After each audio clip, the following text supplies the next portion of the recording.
mga motibasyon at inspirasyon para harapin ang pagsubok sa buhay at mga hamon. Life is not about finding yourself. Life is about creating yourself. Ang buhay ay hindi tungkol sa paghahanap ng iyong sarili. Ang buhay ay tungkol sa paglikha ng iyong sarili. Happiness is a choice. If you choose to be happy, it makes others smile. Ang kasiyahan ay isang desisyon.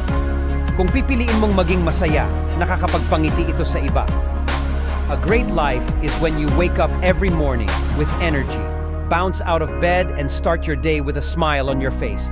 Ang isang magandang buhay ay kapag gumising ka tuwing umaga na may lakas, bumangon sa kama at simulan ang iyong araw na may ngiti sa iyong mukha. Trust me, you're worth it. Magtiwala ka sa akin, worth it ka.